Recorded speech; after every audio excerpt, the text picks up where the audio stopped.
adanya ketidakseimbangan antara cara bertindak dan cara berpikir. Senyatanya komunisme merupakan musuh terbesar terhadap keteguhan Pancasila sebagai sistem filsafat bagi bangsa Indonesia saat ini. Maka sebagai warga negara muda, para mahasiswa harus memahami dinamika dan tantangan Pancasila hingga saat ini.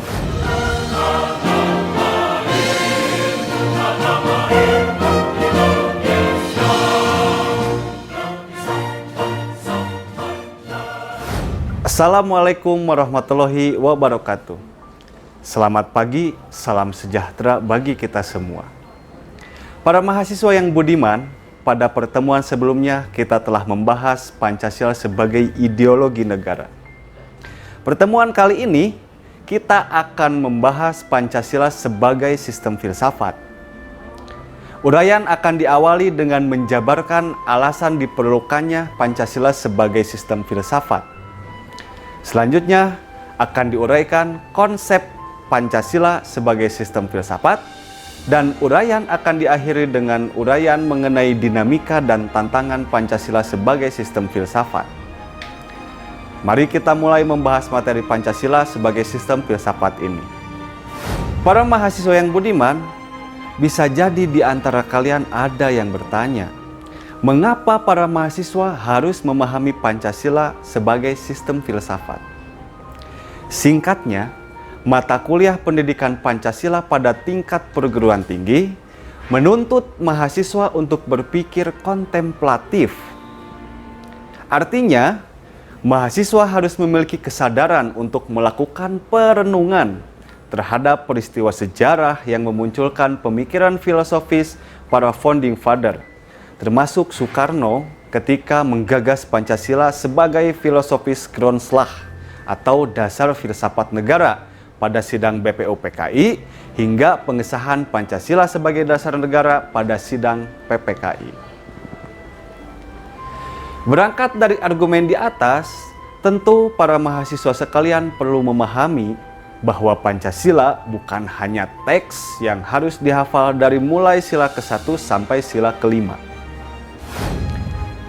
Lebih dari itu, nilai-nilai filosofis daripada Pancasila harus dihayati, dijiwai, sekaligus mampu menjadi dasar bagi para mahasiswa di dalam berperilaku, baik sebagai individu, sebagai bagian dari keluarga dan masyarakat, serta sebagai bagian dari bangsa Indonesia. Itulah konsep dari Pancasila sebagai sistem filsafat, sehingga dapat menjadi jawaban dari pertanyaan pertama yang tadi mengenai alasan diperlukannya pemahaman filsafat Pancasila bagi para mahasiswa.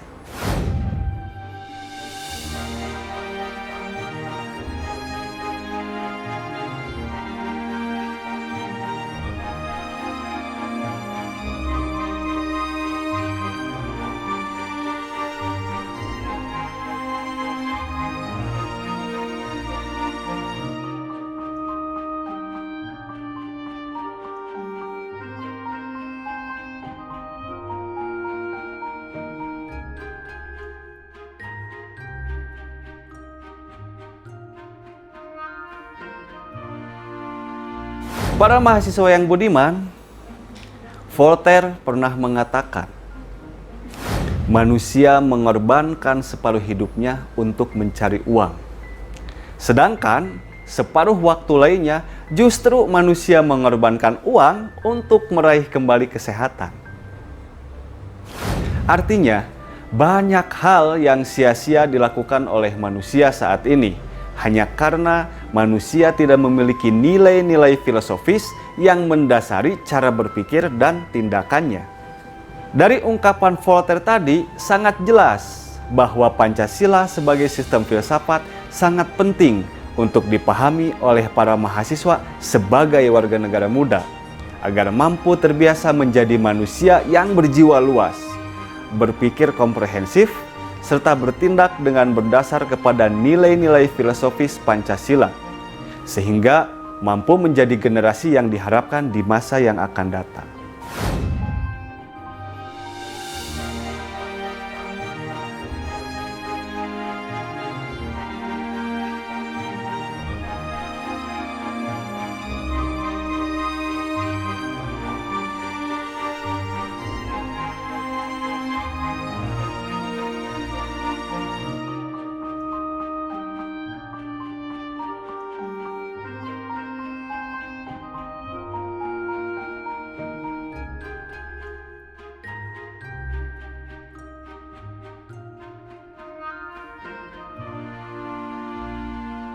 Para mahasiswa yang budiman, uraian tadi merupakan penegasan bahwa Pancasila sebagai sistem filsafat sangat penting untuk dipahami oleh para mahasiswa.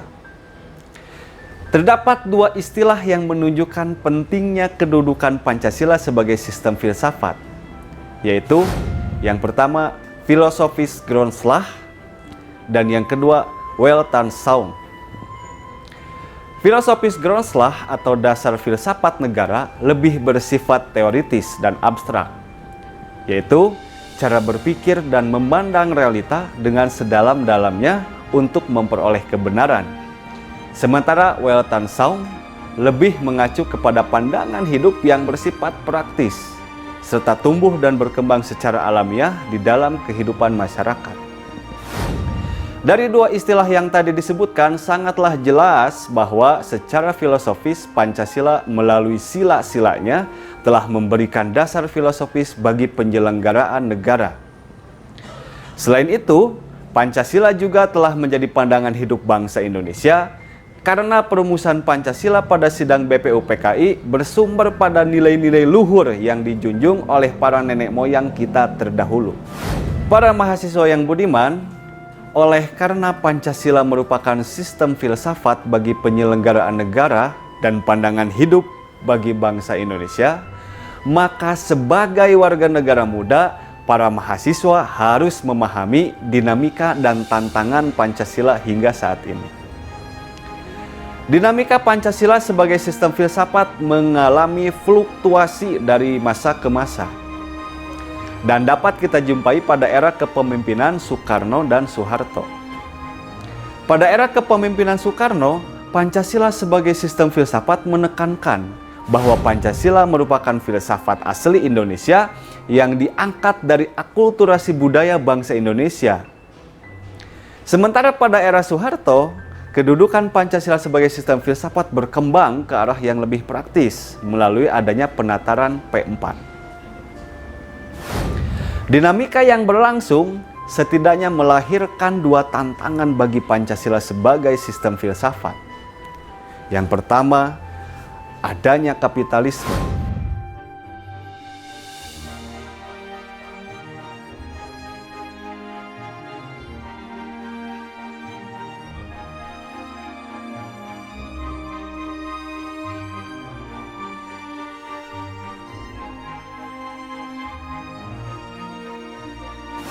Para mahasiswa yang budiman, salah satu bentuk tantangan kapitalisme terhadap Pancasila sebagai sistem filsafat ialah lahirnya kebebasan individual secara berlebihan, sehingga dapat menimbulkan berbagai dampak negatif seperti monopoli, gaya hidup konsumerisme, dan lain-lain. Yang kedua, adanya komunisme. Senyatanya komunisme merupakan musuh terbesar terhadap keteguhan Pancasila sebagai sistem filsafat bagi bangsa Indonesia saat ini. Komunisme merupakan sebuah paham yang muncul sebagai reaksi atas perkembangan kapitalisme sebagai produk masyarakat liberal. Salah satu bentuk tantangan komunisme terhadap Pancasila sebagai sistem filsafat ialah dominasi negara yang berlebihan sehingga dapat menghilangkan peran rakyat dalam kehidupan bernegara.